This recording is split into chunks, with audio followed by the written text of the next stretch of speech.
Yeah, so thank you so much for coming. I just want to introduce This Town is Small as well. So This Town is Small is an artist-run center that was established in 2010, and it's a mobile artist-run center, a nonprofit organization that has many partnerships to provide opportunities for artists and make connections with the public. And it operates from an office space in the Vessel Artist Studios in Charlottetown and presents exhibitions, residencies, workshops, and other events with partnering venues across PEI. And so Radiant Rural Halls is a new programming series that This Town is Small has started this year. And this year it involved 12 artists and 6 filmmakers from Prince Edward Island and the Maritimes. And these artists presented their work in rural community halls across PEI. And there was workshops and film screenings and art installations and performances in weekends running from February to April. So we're just about to wrap up Radiant Rural Halls. There's still one more project that's left after this artist talk. And if you're interested in learning more about Radiant Rural Halls or This Town is Small, you can go to our website, which is thistownismall.com. And we have Rémi Belliveau here today with us. And Rémi and Jason LeBlanc both presented a project this year as part of Radiant Rural Halls. So Rémi alias Jean Dularge and Jason LeBlanc, also known as Mon Oncle, and alias Miller White. So the work is called L'an premier Jam, février 1969, and it's a sound sculpture and portable installation that highlights the ongoing writing process of the fictitious Acadian prog rock group L'an premier. And I'm going to leave it there because I think Rémi will be talking about this project more as part of the talk today. And a couple other notes. The talk is going to take place in English. It will be about 40 minutes long. And then there'll be a 5-minute break. And during that break, you're welcome to share your questions in the chat and take a breather and then come back and we'll have a Q&A period after that. And Jason LeBlanc is also here, I believe. So Jason will be available to answer some questions if you have any for Jason. Hey, Jason, I see a wave. Great. And now I'm going to introduce Jordan Bolia, who was the project coordinator of Radiant Rural Halls, to give a bio for Rémi. Hello. Yeah, welcome. Thanks so much, Rémi, and also Jason for being here. If you're in PEI and you want to see their Radiant Rural Halls project, I think it's going to be at the Acadian Museum in Bedeque in April, coming up in the next couple weeks. Not sure exact dates yet, but I'm sure This Town is Small will definitely announce it on our channels when we do. So there'll be more opportunities to see it in real life if you're on the island. Yeah, so I'll just introduce Rémi and then hand it over. So Rémi Belliveau is an Acadian trans non-binary artist and musician hailing from Memramcook, New Brunswick, a village located in Mi'kma'ki, the traditional unceded territory of the Mi'kmaq people. Her practice is rooted in Acadian culture, which is often caught between its past, its history, folklore, stories, and customs, and its present, its diaspora, social causes, dialects, and pop culture. They explore this paradox through an interdisciplinary practice that blurs the line between the creative figure of the artist-musician and the institutional figure of the historian, archivist / musicologist. In 2020, Le Galerie de l'UQAM in Montreal presented their MFA graduate show, Yesterday Seems So Far Away. In 2021, they were nominated Atlantic finalists for the Sobey Art Award and showed their work at the National Gallery of Canada. Rémi and Jason LeBlanc have been creating films and music together since their teenage years. Both graduates of l'Université de Moncton, they went to form an art rock band, Les Jeunes d'Aster, in 2012 and released an album titled Paradis Possiblement with their bandmates in 2016. So thanks so much. Rémi, take it away. Thank you so much, Jordan and Lisa, and thank you. Such a great project, honestly. I think that Jason would agree. It's been such a pleasure to work with you folks. And yeah, it's just a really, really cool thing. And for anybody that has the chance to go see the last remaining bits, please do. Our piece should be there, but the other stuff is going to be really cool as well. So today, I decided to really focus on my alter ego, Jean Dularge, and the project really in its entirety. I'm going to talk about the very beginning of my project, its inception. And I'm going to be looking at a lot of stuff that I don't have the chance to share very often. Like I've shown it in galleries a few times, but I want to really get into the nitty gritty of behind the scenes and show you some images, and we'll listen to things and we'll look at films as well. We're going to see how the thing came to be. So I will just share my screen now. And this is where we're going to start. So Jean Dularge was my master's project. It's what I applied with at l'UQAM. And when I applied with that project, my initial plan was to do a reconstruction of the session, the recording session that brought about the song Viens voir l'Acadie. So a bit of context. Acadians are going to know right away what that song is. Viens voir l'Acadie is like this ubiquitous sort of thing that everybody heard in school. It was on the intercom all the time. Some people sang it in choirs. It's really the popular sort of hymne national for Acadians. It was recorded in the 70s. This album came out in 1974.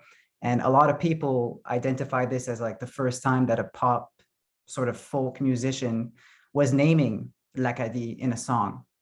So that was the real political side of Donald Lacroix, who was really an entertainer, folk singer. The political side of Donald Lacroix was not necessarily in your face. It was more in his actions and in the little things that he did that brought empowerment to the community. It's really become a cliche in a way. And I wanted to go deep into the workings of how the song came to be. So here we see the liner notes on the back of his album, the LP that came out in '74. And I was going to work with that specific picture that we see there. I was going to dress like him. I was going to let my hair grow long. I was going to have sideburns. I wanted to find that specific mic, which is a Naumann. And I wanted to like just completely recreate not only the session, but his life, his biographical life. There's a book that was published in about 10 years, I guess, on his life. And so I had loads of details. I knew I could get access to him if I wanted. And early on, I got really attached to the liner notes that we see here on the back. They are signed Jean Dularge. And I thought to myself, well, first of all, who is this person? And, you know, what could I possibly do with that signature?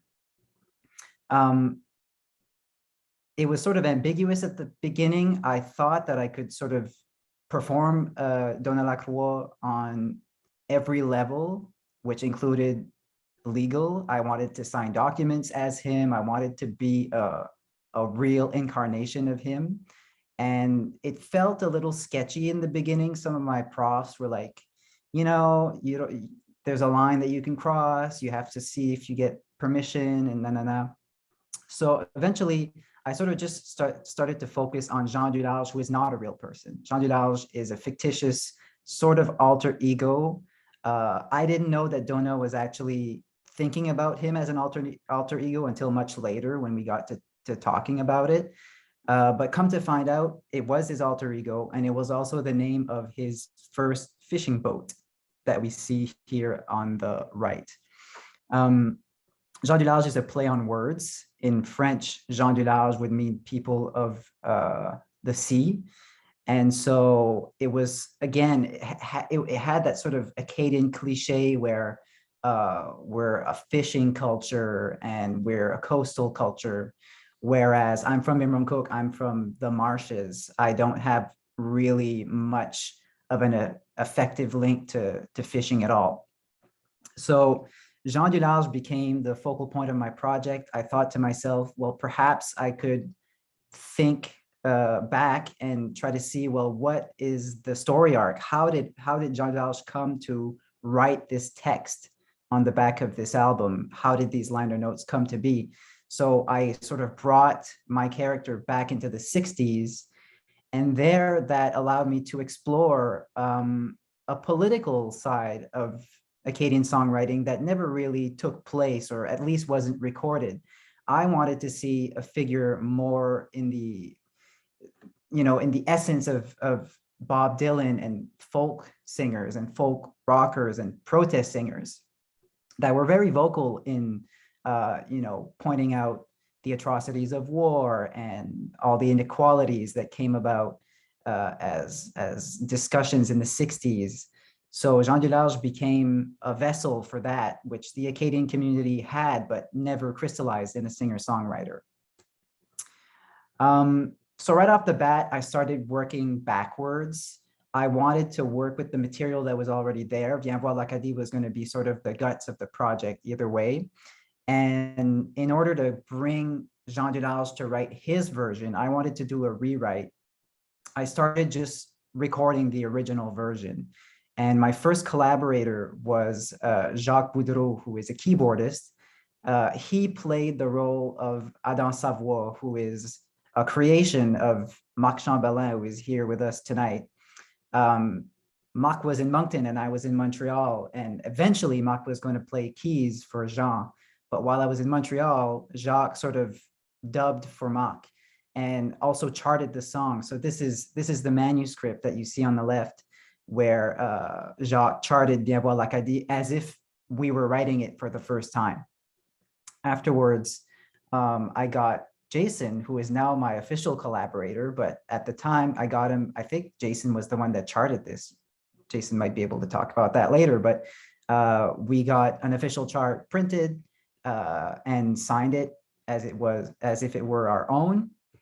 And we recorded it. We went by the normal path that would have been taken at the time, which was recording in acetate, which is what you see here. It's an aluminum disc that is coated in a lacquer. It's a direct cut with a lathe.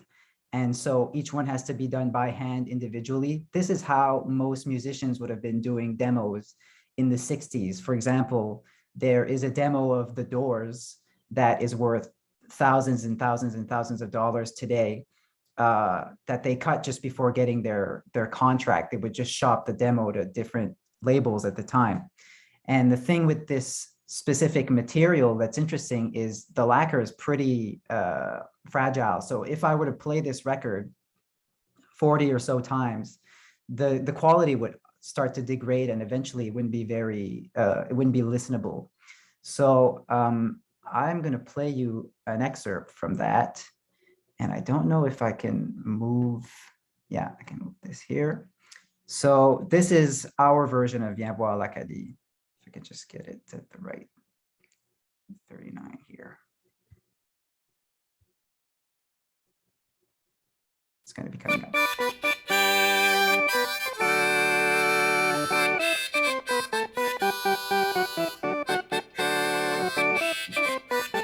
Viens voir l'Acadie, viens voir le pays qui m'enchante. Je te le dis, je te le chante, je te le crie, je te le montre. 200 ans ont passé, on a fait qu'exister, perdu dans le silence. So for Acadians, I see Marc smiling because we all know that song. It's so omnipresent. Like you just know that melody. For this specific demo, we recorded 3 songs, all original material by Donna Lacroix. But in the fiction of Jean Dularge, originals by Jean Dularge that eventually Donna Lacroix would have covered. Whoops, there. So as Jean Dularge started his career, I was very, very close to Donna Lacroix's bio. I was reading it and trying to find key moments to give this character some sort of believability. And so in 1965, Donna Lacroix won a contest for the Festival Acadien de Caraquet. They had a theme song contest and he won. I think the song is called Le Royaume du Homard. In the fiction, Jean Dularge wins the songwriting contest and is brought to Montreal as a proto sort of experimental test to see if Acadians can sort of start writing their own songs. At the time, you would have had Donna emerging, there was Edith Butler, there was very few people doing it. And so the idea in the fiction is we're bringing this artist to do a residency in a city that has things to offer. There were no studios in Moncton or New Brunswick at the time. And so Jean arrives in the city and starts his career as a folk singer. He was modeled very much according to the image of Donna in the beginning. You see Donna here on the right with his turtleneck, being very Caraquet fisherman style. He's sitting on driftwood. I did much of the same. We did a session. This is a picture by my friend Annie-France Leclerc, alias Annie-France Forget. We did a session with two different turtlenecks and tried to get the most sort of marine look. This came out as the winner. But as we were doing those shoots, we were also I was sort of thinking about bringing Dylan into the mix, because the idea was that the folk singer was the starting point. That was like the vanilla starting point, where the people that were bringing Jean to Montreal, that's the destination. They wanted him to be a folk singer, but arriving in this urban context would have started to go to cafes, was introduced to beat poetry and the music of Bob Dylan, and that brings him to be more politicized and not so nice. So even in the beginning, I didn't really know when to do the break-off point between Donna and Dylan, but we were doing shots to try to emulate Dylan at the same time.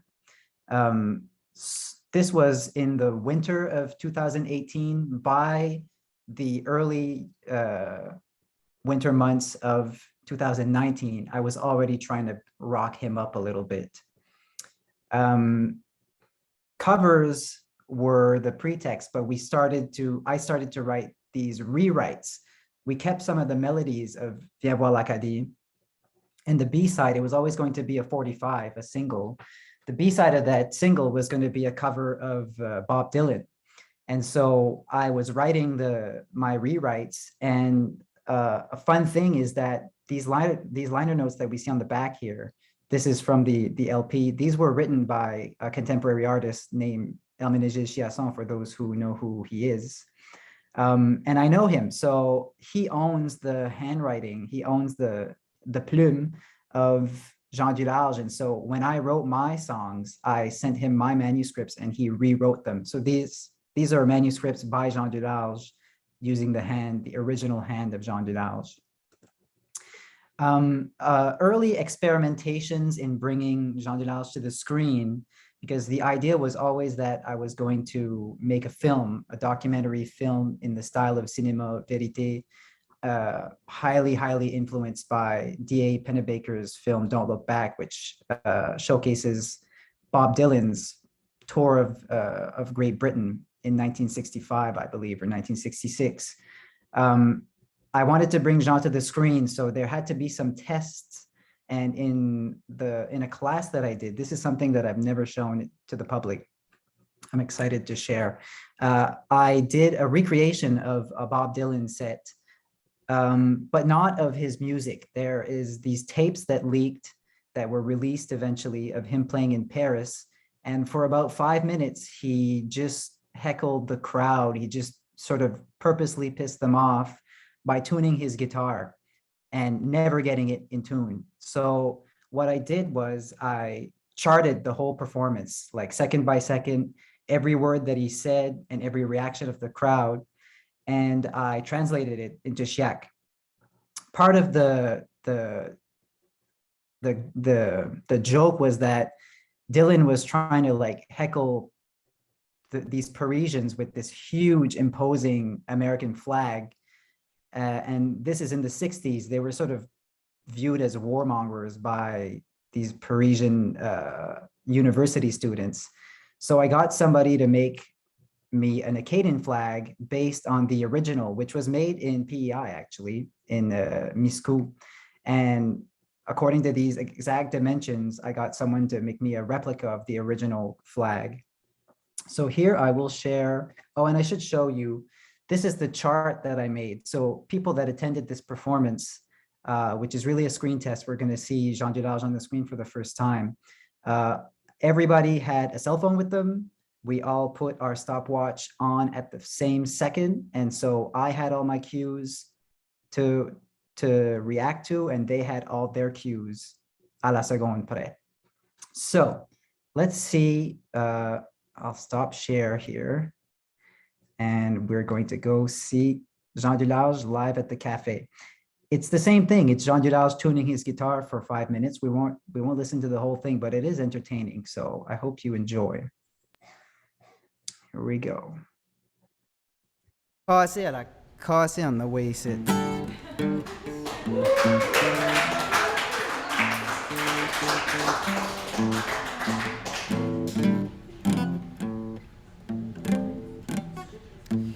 Ça arrive all the time, don't you worry about. Quoi, vous avez pas amené un magazine à lire, tu capable?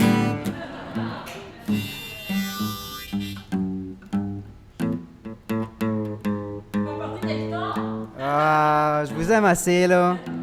Ah, je vous aime assez bad right now.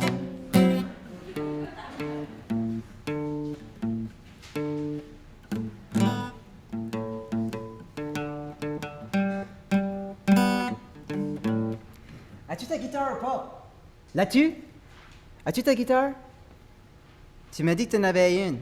Tu juste me foulais, là, hein?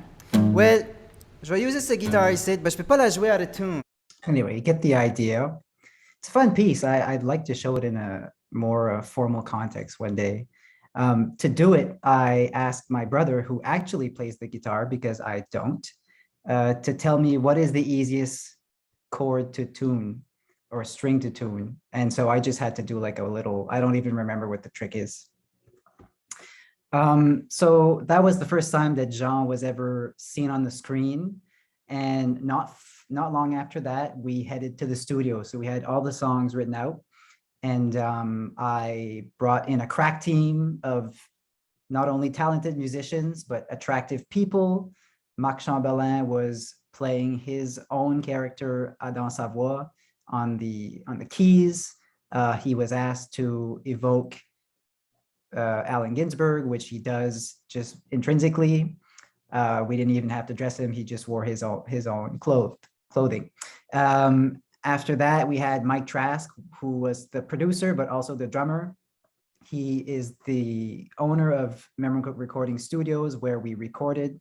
And that specific building has sentimental value to me because it used to be my grandfather's garage.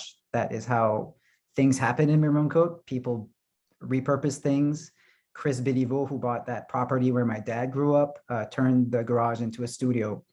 And it has just now moved to Mike's house. So it is no longer operational in the capacity that we're going to see here in these examples. Unfortunately, but we had Mike, we had Marc, there was Christine Garland, who was playing bass, who was trying to be citational with her interpretation of a sort of Nico-esque bass player. And another person that was brought in, we had Chris Belliveau on, who was doing the engineering. And then I am a terrible person. I can't remember the name of the other guitarist that we brought in. Maybe Marc can chime in and tell us. He's from Bathurst. So these are images of us in the studio. It's a contact sheet of some black and white film shot by my friend Jim Dupuis, aka Alderis Bourgeois. And we're just going to cut straight to watch some footage here. This is me, Mike. So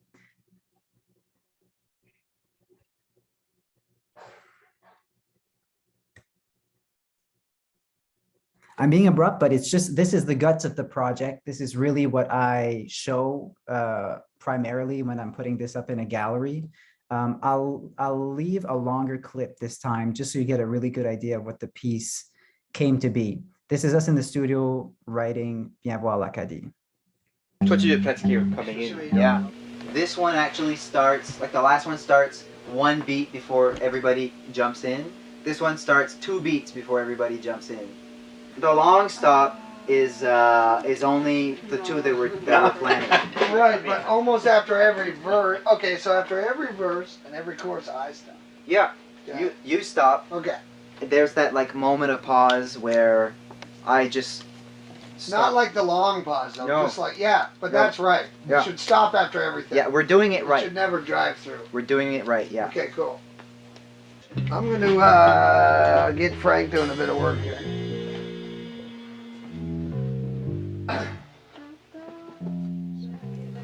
Every pre is in use. This is kick and snare. Okay. Least important. Because I don't even know if I want them. Okay. But want the kick for sure. But yeah, so you know, when you bring them Yeah, up, do you'll you see want it. me to do you know where you want the stuff or? It's just leave it where it's at for now. Okay, It's all going somewhere. somewhere, okay. So Yeah, do you because want, everything's wired like this now. okay, straight down. So no, but leave whatever I have, Okay. patch. But oh no, you don't even have to. Quand que je fais le, quand que je finis genre Okay, ce so part just turn ici, it down probably. Yeah. No, right, I turned ça it va off. pour le cheveu. Ça va comme. Je fais tu veux-tu que je fais comme. Yeah. Yeah. Ou tu veux-tu que je fais. Juste Tu veux comme juste le une mal. hit. Okay. Ouais. Juste le one hit. Okay. Yeah. Je pense que ça c'est I can do that. plus effective. Yeah. If in the last chorus you wanted to do like Jerry Lee Lewis slide Yeah, slide it. or something, it could just be one slide like Slide Jerry across Lee the Lewis stage. style, or it could even be like a couple or Yeah. something in rhythm. I'll see. I just don't want to like do something and then like it fucks up the whole thing. To me, the slide can almost be off like if you were like and then go back to your thing. Right. Something like that. So if it sounds like a bit of a fuck up, because It's okay. like a bit chaotic, Yeah. that's the best way I could put it. But there's like a build up at the end, I feel, Exactly. which Yeah, is what's yeah probably and which is what we kind of maybe should be working towards. yeah, and if you feel like doing the slides, or Yeah. if there's some other dynamic, it might come more natural. So if Yeah. you're forcing doing a slide Yeah. and it feels awkward, just force it a few times. Yeah. You know, and then you'll feel a natural way to do it. All right. Woo! Huh? Yeah, let's try it. You rolling?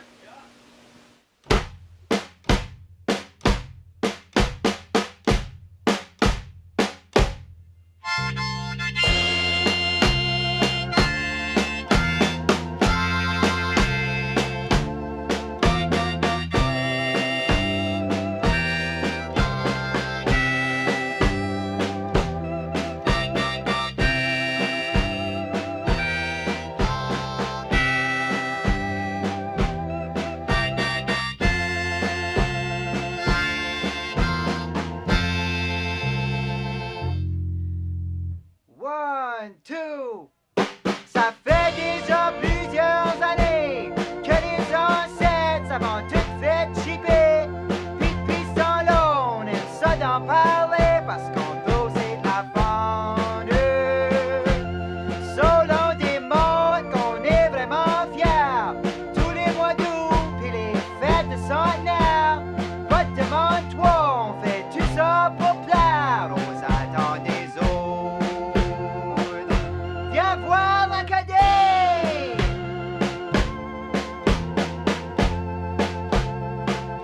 Viens voir le pays!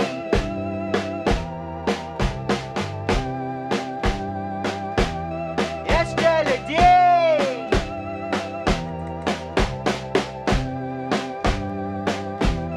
Piste le monde!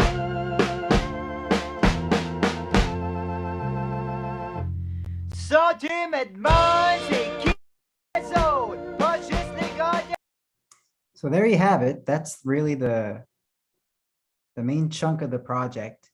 I remember his name. Marc Doucet was the extra guitarist that played not on that track, played on the B-side, Tell Me Mama, which is a Dylan song. So such a fun project. I mean, I'm not even commenting on my own work. I'm commenting on Mike Trask, who's like the superstar of that film.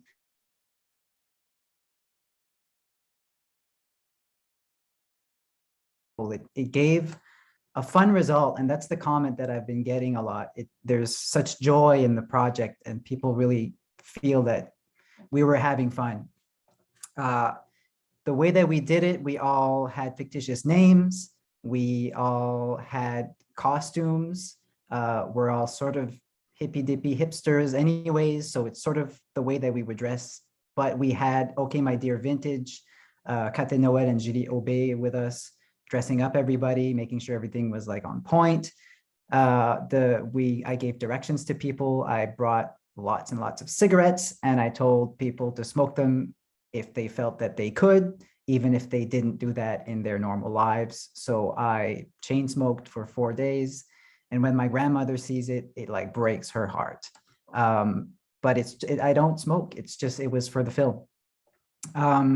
We recorded 2 songs, and it's important to note that all the things that we did with that project, and it's something that I try to maintain, was done using techniques that were available at the time. So MRC, it's an amazing thing. MRC is an analog only studio.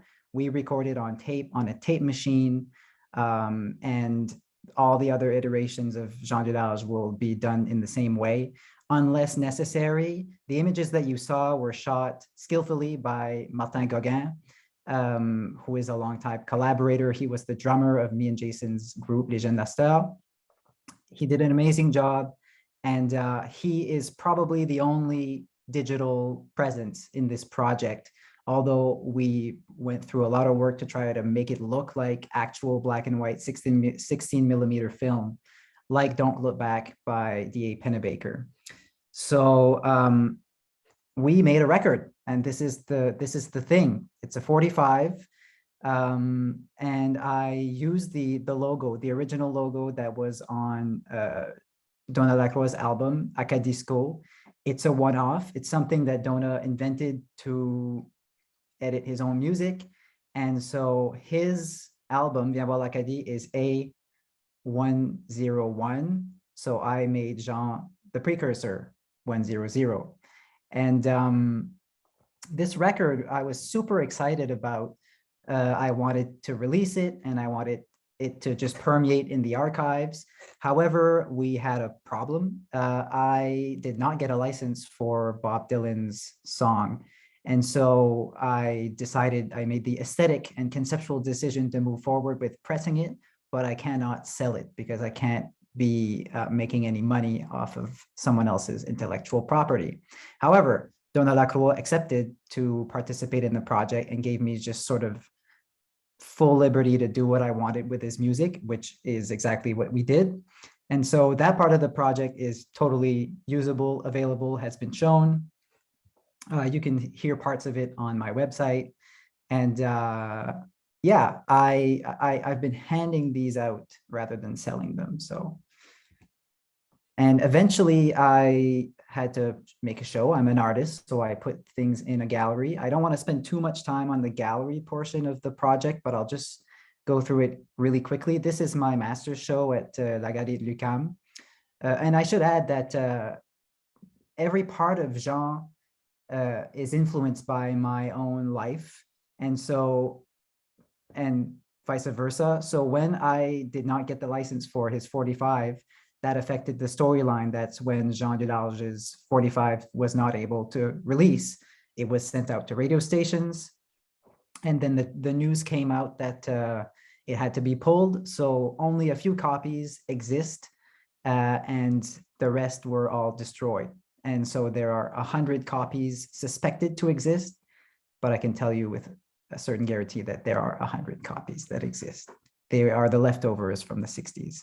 And yeah, in the gallery, I realized that the space that I was given was very similar in dimensions to the actual studio that we were in. So I thought, well, this would be a good context to do a reconstruction. The studio space doesn't necessarily look the same. You have all the normal bits and pieces of a gallery, the railing system, the cement floors, but the walls were covered in black paper, just like in the film. And in the studio, and the engineer's booth was rebuilt to scale. I found a matching door, and the window had a projection of the inside. So I got Jim to go back and shoot some images of that. Anybody looking at the projection would see just the reel-to-reel tape recorder in an infinite loop. I had it like frame per frame, go into a loop that was never going to end. For me, it was sort of like we were recording history, because this is a forgotten chapter. In a way, I'm trying to write a story that was not able to happen. And so we're recording history, but we're writing it at the same time. You see that the gallery was really thought up as a space outside of the broader gallery. I didn't want the other rooms of the gallery to bleed into the space too much. So I really cut out the door, used that same aesthetic of the unfinished wood. I wanted people to sort of enter a universe that was different, a parallel universe in another temporality.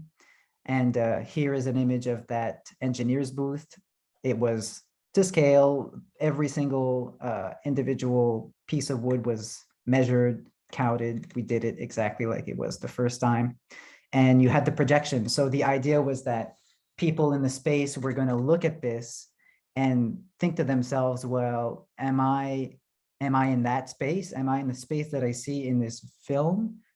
Is this a fiction? Is this real? Or is it sort of different? The totally bare lumber is suspicious to me. So all these sort of doubts were supposed to bring people into this realization that I am in the presence of fiction. And so why am I being tricked, fooled? And a lot of research was done. One of the things that brought me to do this in the first place is I am a record collector, and I am obsessive about rock in the Acadian community. It's something that is very, very under-documented. And when I started doing this research around about 2012, there was not a whole lot available. A friend of mine, Hubert Noel, gave a conference, a Pechakucha, that lasted like a couple of minutes on the topic. And it was very sort of just the tip of the iceberg. And I kept doing the research and have collected a decent collection of 45s and other records that document this forgotten history. So Jean Dularge, all of a sudden, had this historical context in which he could be inserted. And the interesting thing is, a lot of chapters that are normally in a rock history, you have that transgression between country going into rockabilly. Rockabilly becomes instrumental rock. It becomes yeye, Beatlemania, transforms into something more psychedelic. And the singer-songwriter sort of folk rocker is a bit that was missing in Acadian history. All the other ones were there. So you have Jean Dularge inserted here clandestinement. He's with the others and sort of unassumingly taking up that space that's not really there. People could listen to all the songs using this presentation apparatus that I built. And also initially, before the pandemic, I was going to give people these original vintage headphones that are seen also in the film. So again, you'd be listening to this with the headphones on and then seeing them on the screen and going, oh, wait a minute, something's amok, something's weird. Each chapter of the story was presented with a different band, and I just wrote it up on pieces of tape, which is something that was in the studio that I noticed. Everything was marked off with tape and Sharpie. So this is like an aesthetic nod to that.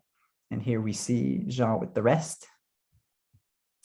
And because of the pandemic, my master's show was closed down after only 7 days. So the gallery was like, well, how are we going to get this thing to live? What are we going to do to give it some life and get people to interact. So I proposed to them this idea of making a zine. Initially, the idea of a zine is small, unassuming little, thing that you just you do on a photocopier. It has very few pages. It became a full-blown book. This is like a 82-page book that the gallery released. I worked closely with them. I did the design, and this is really all that context where I did the research. And in 2012, this is what I would have wanted to have my hands on. It's sort of just a document that chronicles all these bands, and now it's available. That was the goal in the end. I wanted people to have access to all that research that I did, and to that forgotten history of rock in the Acadian community. This is the second time that I got to show it during the Sobey Art Awards. So this is at the National Gallery of Canada. And the cool thing is they were able to really do a complete black box. They had carpet on the floor, so the sound was amazing. And they had these installation panels, which were necessary. They were like, do you want them? And I was like, yeah, this is supposed to be a studio space. And it really, to me, it totally evokes that. And I forgot that at MRC, they had some of that stuff. You see it in this shot. These are soundproofing panels. So it really evokes that too. And yeah, so Jean, initially, this image, I had to retitle because when I finished the project, I was initially referring to this image, the last known photograph of Jean Dularge. So I wasn't really planning anything specific for the aftermath of this project. Could have been just a one-off. It was 2 years in the making, and I could have just gone on to do other things, but that isn't what I usually do. My projects never end. I always end up coming back to them, and they become these big, elongated sort of Frankensteins with multiple chapters and tentacles. Jean Dularge is such a fun thing to do. So I wanted to keep going, and it was really obvious. It became obvious to me as I was my sort of cycle as a master's student. I was writing the conclusion to my thesis, and the whole concept for the project that me and Jason are doing now came about in that conclusion. It's like 3 pages, and it was already there. Everything was just sort of, it made sense for Jean to become a prog rocker.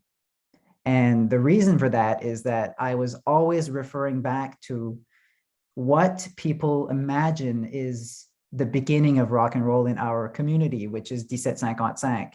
If you ask anybody who's the first rock and roll band, they're going to say 1755, which is funny because 1755 has pop inflections, is more of a traditional pop inflected group, but there are these undertones of rock and roll. And I see it much more in the sort of elongated songs. There's 2 songs. It's not about, there's 2 songs, La Maudite Garde and Couchibukwak, that are more architectural and to me, the prog rock than they are. And then, yeah, they're essentially prog rock in structure is what I'm trying to say. So I knew that there were other proggy things that I could go dabble into. My first example was Zachary Richard on his album Migration. There are 2 songs that one is 10 minutes long, the other one is like 7 minutes long, and the aesthetic is very, very directly proggy. Like even in places where you find databases that talk about this record, it's classified under prog rock. So it might be one of the only true blue examples of Acadian prog rock. And that could be a stretch because Zachary Richard is Cajun. He's an American from Louisiana, but the theme of l'Acadie is in those songs and the subject matter takes place in the Maritimes. So I think it's totally an appropriate pieces to be thinking about. So Couchibukwak by 1755 was going to be something that we're going to be thinking about. Zachary Richard's 2 songs. And then there's another group, very, very under celebrated today, Beau Soleil Broussard, who is sort of like the intellectual counterpart to the party time, fun time of 1755. 1755 is largely written by the poet Gérard Leblanc. So it's not unintellectual, it's just very pop inflected, which can totally be intellectual as well. It's just that Beau Soleil Broussard is very informed by classical music and that sort of training. That means that their structures are pretty proggy because classical music is like at the basis of prog music. And although there's no drums or electric guitar in their songs, I knew that I could bring in a collaborator that could help me design those songs as prog rock pieces. So this is where Jason LeBlanc comes in. I've been working with Jason on and off for many, many years. Jason is my brother Pat's age, so I know him since kindergarten. He's from Memramcook like me. And during high school, we were making films together and we started playing music together around about that time too. When we started Les Jeunes Nasteurs, this is anecdotic. We were listening to 1755 and we heard the song Couchibougouak and at my old apartment. And that's sort of how we started thinking about doing our own sort of pop prog group. And Les Jeunes Nasteurs had a very explicit prog aspiration. Although we couldn't really play that music, we weren't talented enough, but we tried, we really, really tried. So whatever came about is an attempt to try to play that sort of, and write that sort of music. So me and Jason have been exchanging correspondences. So here you see letters that we've been writing each other. And through those letters, we're writing the next chapter of Jean Dularge, which is the late 60s. It's an even more politicized time. It's an interesting time in music because we're already into psychedelic rock at this point. Prog rock is going to emerge. And so there's a fun place there to start thinking about all sorts of politicized discourses. Jean is going through a transition, is starting to question his gender and trying to work out what that means to him. In actuality, you're going to have the Stonewall riots in New York in 1969. So all of this is going to become anchor points in history for Jean to react to. And as me and Jason are exchanging letters, we're sort of unveiling our characters to each other. I didn't give much direction to Jason when I asked him to participate. So, and that's always been the sort of protocol with Jean Dularge. People are invited into the project, they choose their own fictitious name, they imagine their own storyline. And in this case, we're being very literary about it because we're writing it down. And part of the project emerges from those conversations. In trying to adapt the music, because Jean Dularge Part 1 was very citational in its melodies. I was doing covers, but I was rewriting the lyrics. This time, I wanted to stay much closer to the original material. The reason being, well, there are two reasons. The first reason is that from a legal perspective, it's much simpler to license songs if you're just doing covers. Rewrites are usually not well received. That's why Bob Dylan did not want me to license his song. This time, and it could have been simpler with Acadian musicians because I have access to them. I could talk to them directly, but the material was already compelling to me because these songs address ideas of displacement, of porous boundaries, of returning to home, which can all really be transposed to questions of gender identity and the porous boundaries of the body. So in the next chapter of Jean Dularge, we will be making a film once again, and it will be done in the style of Live at Pompeii, which is a film where you see the mythical group Pink Floyd play. They have no audience. They are in Pompeii in the Colosseum of that city. And the cool thing is, in Pompeii, we all know that city was destroyed by a volcano. So the absence of a crowd sort of becomes the presence of all the ghosts of Pompeii. And for us, the idea of playing at Le Fort Beauséjour, aka Fort Cumberland, was an interesting idea, because the absence of a crowd there was going to be the presence of our ghostly ancestors who were deported, because the deportation of 1755 was initiated at Fort Beauséjour when the English captured that fort. So the actual deportations happened a bit later, but it started there. So when we make that film, we will be recording it on those specific dates, which is the second week of June, 1755. We'll be doing that on the second week of June, 2023. Time is flying by. I still want to just show you quickly and listen to some stuff. This is the project that we showed at Radiant Rural Halls. It's a radio. And the cassette that we saw earlier is how me and Jason have been writing. So Jason writes his parts, sends them to me through the mail in a cassette. And this is a cassette that Jason designed. This is his research. Cassettes were invented and were commercially accessible in 1968, I think. That's when they started. So this is a cassette that is true to that era. It would have been available in 1969, which is where we are in the project. And this is a radio that can play those cassettes. So yeah, I'll skip ahead and I'll just play you a bit of what we had at Radiant Rural Halls. This is me and Jason, or rather Jean Dularge and Miller White's first jam. And the song that we're playing is our original song, but it's actually Kushibukwak by 1755. Ah ben, je crois que je pourrais faire une partie. Ouais, je pourrais la strummer pas de trouble. C'est juste faire le piquage en même temps, c'est pas facile dans les doigts là.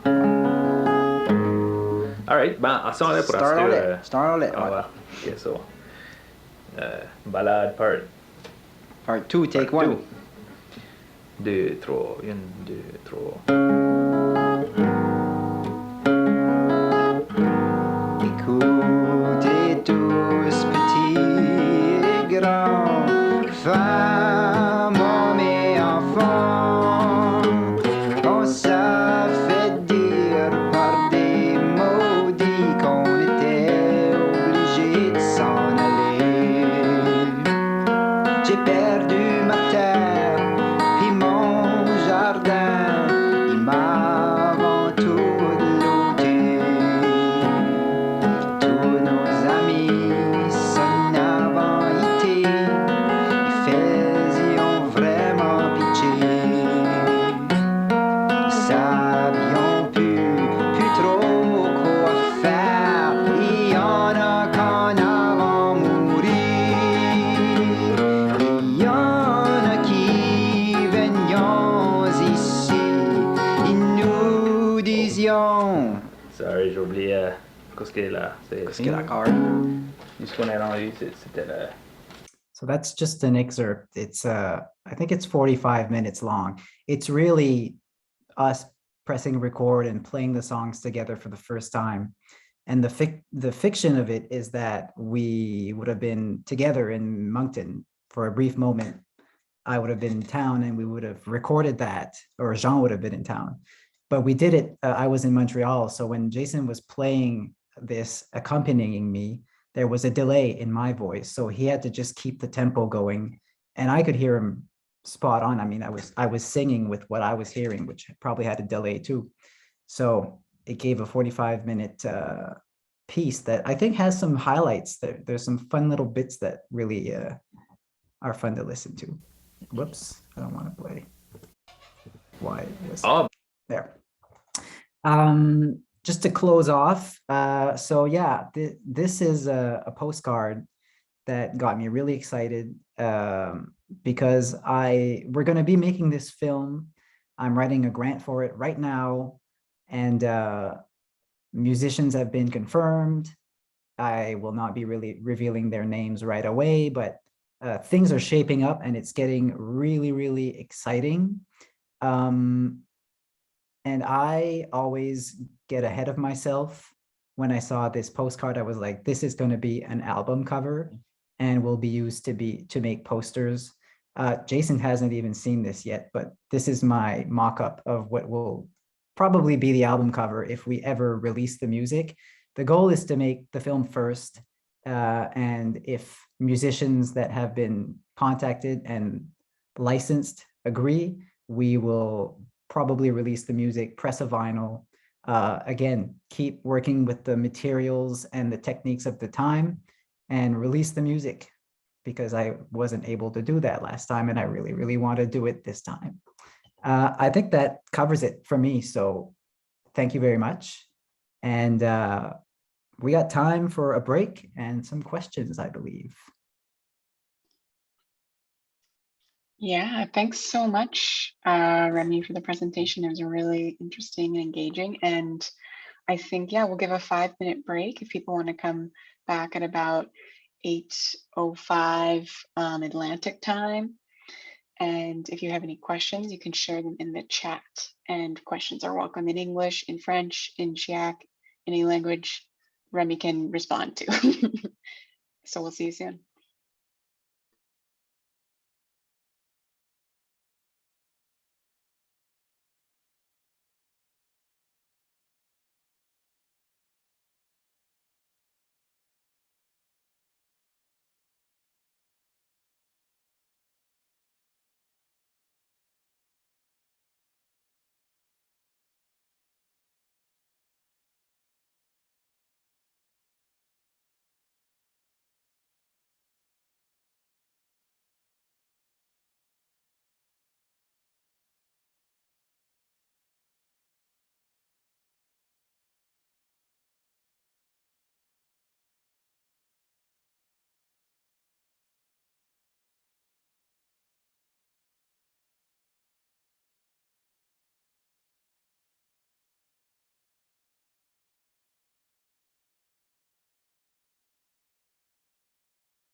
So no questions yet that I see in the chat, but since we have Jason here, I'm wondering, Jason, if you want to like share a little bit about what it's been like for you to create this Miller White kind of alias. Is this something that you're interested in doing, and what kind of the character development of it and that sort of idea? Can you tell us a bit about that experience? Yeah, I guess, can you hear me? Yes. Okay, first of all, great talk, Rémi. It's so cool to see all this stuff as a bigger picture. I think on my end, I've been working more, for Rémi's big conceptual picture, and I'm just kind of doing these tasks here and there, and then kind of being in my little world and seeing the bigger picture of all of it. Just it's cool. It makes me feel part of a huge, bigger thing. I guess as far as my character being a Miller White, I do play a character when I do my Menon character, this country musician that I portray, I guess. So I wanted to create something different, and when Rémi threw me the idea to just be this new persona, I was just instantly on board. Got myself a 60s typewriter and just started writing back to Jean Dularge as letters. And I guess from that side, yeah, I don't know. It's a lot for me to take in right now, but it's been fun. It's been a huge pleasure, and it's just always a good time. So I don't know. It's been a real pleasure to work with you guys too, Lisa and Jordan. Thanks so much for this opportunity. If I could chime in, a lot of the ideas that become fictions in the project usually have some sort of historical basis. And with Jason, I was thinking about this person, Clarence Leblanc, who is known historically as Clarence White. He was the guitarist of the Byrds when they started playing country rock. And the Byrds are super influential in that genre, country rock, that sort of emerged in the late 60s. And Clarence White is an Acadian. He is from Maine. And it was interesting. I was listening to a documentary on the Byrds, and they had these tapes where his dad was in the studio, and you hear him speaking with this super thick French accent in the background. And I was like, wow, that's so cool. This means that you have this Acadian guy who died quite young, unfortunately, but who went to Los Angeles and started hanging out with all these people like David Crosby and all the other members of the Byrds. And being a white, aka a Leblanc, I thought that could have been sort of a pretext for Jason, who is a Leblanc, and who could have been sort of in the scene at the time, and that would have brought Jean to him. Jean would have heard about this Acadian guy that was in the studio, was in LA and everything, and like he wanted to make this big architectural project around the Acadian identity. So he had to go towards this Acadian working there. And Jason just took that as a starting point, and of his family, where he has older uncles that moved to the States and had to change their name to White because of Francophobia. So it's like, and they were cabinet makers or something, or at least Miller White is. And then, yeah, it starts there and it becomes its own thing. I like having those historical anchor points because it makes it all believable. But after that, it can just sort of go anywhere. And that's the fun part. Right. I guess, yeah, I'm not very good at explaining all this stuff, but that was definitely the idea. And then from that cornerstone that Rémi threw my way, like with the White, the last name and all that, it is, my grandfather used to sell Christmas trees over in the States, and they would use the name White and stuff like that for business purposes. And also, I didn't want to portray Clarence. I don't find myself to be at his height as far as being Clarence White impersonation. So I created this character to be kind of his cousin, who was a kind of a fly on the wall, making cabinets for the studio. So not necessarily like, never really got the part, but always kind of side of it. And I did listen to some Clarence White interviews, and he's just really soft. The way he addresses the interviewer is just really mellow and just this humble, fascinating guitarist. So it was a really good influence for me to work at that character. And it's just been uphill from that, I guess. So modest. Cool, thanks. There is a question also in the chat now, Rémi. It says, je suis si proud de ce que tu fais. Est-ce que la bande sonore de film sera enregistrée avec MCR? So this is from Shwina, probably Kara Shwina.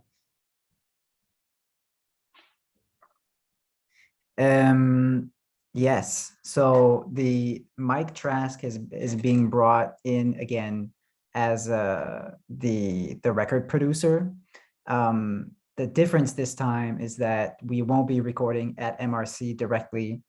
We will obviously be doing some field recordings at Fall Beau Séjour, but in Adrian Mabin's film, Live at Pompeii, one thing that happened is it was it was a low budget film, and they lost a lot of the original reels before they got back to Paris or London, I can't remember.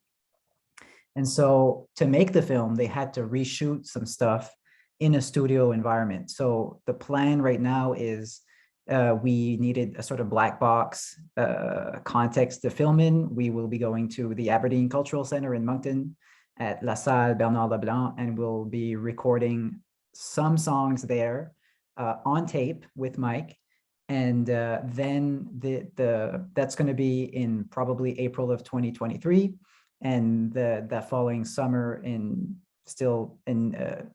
June 2023, we'll be going directly to Fall Beau Séjour and recording the rest of the material there. So there will be some overdubs as well, because in Live at Pompeii, they have some amazing studio footage at Abbey Road of Pink Floyd recording Dark Side of the Moon, which was staged. And we will be dubbing horns and stuff like that, most likely in a sort of similar context where we'll see our musicians working in the studio, and then you'll hear it on the screen.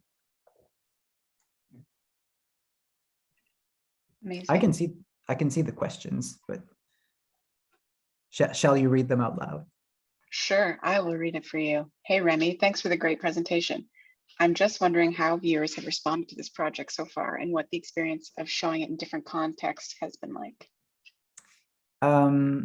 Yeah, so I've had multiple different reactions. The cool thing about this is, especially in part one, with such a clear artifact that I was working with, which is Viens voir l'Acadie, Acadians automatically got the ruse. Like, they knew that I was sort of pulling their leg, because they know that I didn't write that song.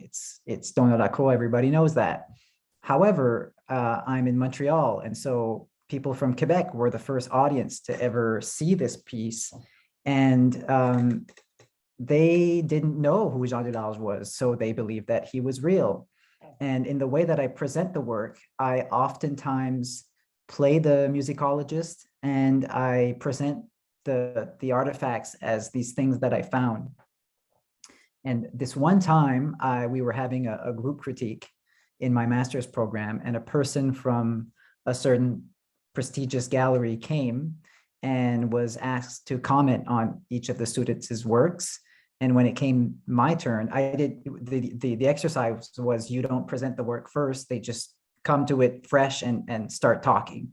And so the guy was like, all right, I'm in front of a film, you found these reels in a dusty old basement, you digitize them, and you're working with this material, Acadians, deportation, and like, I was standing beside him, and you saw Jean Dularge on the screen, and he couldn't tell that it was the same person. So it was like, there's a high, I think the archives were meant to be very, very falsified. And so there's a high potential for people to fall into the trappings of this project. And I'm really happy with both results, like an Acadian person interacting with the project that realizes, oh, this is a fiction, is going to start thinking about it in terms of, well, what bits of history are we missing? Like what are all these stories that took place, but we just don't remember? And, you know, there's all this rock that happened. There's all these politicized people that were doing these incredible things, and we don't remember them. We should celebrate these people. They're a part of our history and they're members in our community. A person that thinks Jean Dularge is real is going to leave the gallery and start spreading the lies. And I think that's too, because it gives Jean Dularge life. It means that suddenly he becomes real. Reality is only what we perceive. If we think that it exists, then it does. And so Jean becomes this sort of spectral character that inhabits a fictitious space where a truth is still being told. It's not the story literally that is the truth. It's the notion that things have been forgotten. It's the notion that people did things that we just don't remember. So I quite like both of those scenarios. And I was always scared that some people were going to be insulted that I was working with Donna Lacroix, who is like a national treasure. And I've had echoes of people thinking that I was making fun of Donna, and it's really not my intention. Like, I admire Donna Lacroix immensely, and I actually really, really like his music. The idea that he is a part of a project, part of this project is sort of just a pretext. It has nothing to say about him. And in a way, I recognize that his work is political. It's just political in a different way. And I wanted to make it more explicit. So yeah. Thank you. Good question.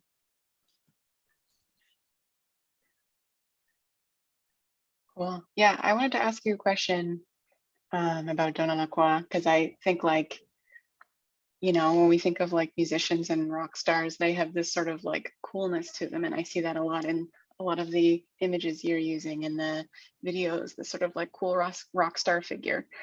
And I was wondering, like, do you think that Donna Lacroix is seen that way, or did you see him that way as a kind of cool figure? And especially someone like Bob Dylan, I don't know, I'm curious if Bob Dylan certainly has a coolness to him. And I'm just curious, like, what you think of that sort of, I don't know, that sort of, and it's a very like male dominated industry too. And you can kind of see that in the videos. And I think it's interesting the way you're starting to twist that a bit too. So. Yeah, it was really important to me that we were not going to be just a bunch of dudes in the studio. There had to be at least Christine in there. And originally I wanted her to be like a Carole King figure, which is this mythical female bass player from the 60s. And she was like, no, I want to do Nico more. And I was like, well, it doesn't matter who you do, you're there playing the bass. And that's the important part. For the next part, this next project, as Jean is femming up a bit and discovering more feminine parts of his gender expression, his band is going to be more equal in its répartition. There's going to be like 50-50 women and men in the group.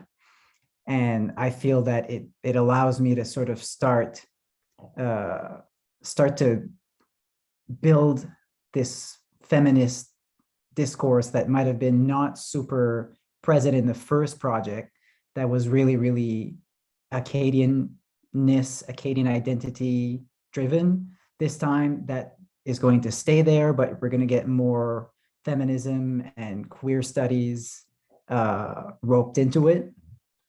And to answer your first question, I think Donna Lacroix is really cool. His music isn't like, it's not rock. It's not even necessarily like intrinsically badass. It's just that he was doing something at a time where it was not possible for artists to really make music that much. So just the fact that he was doing it was a big deal. And he paved the road for a lot of other people who are more on the rock paradigm. Like 1755 really for me is more of a, they don't play rock music, but to me they're rock stars. And so they wouldn't have been able to do what they did without people like Edith Butler, who is really like, Jean Dularge in the first project was very masculine and male in his expression. But there was Edith Butler also like on his shoulder all the time. So yeah. Cool, thanks. I guess I'll ask if there's any other last questions people want to ask.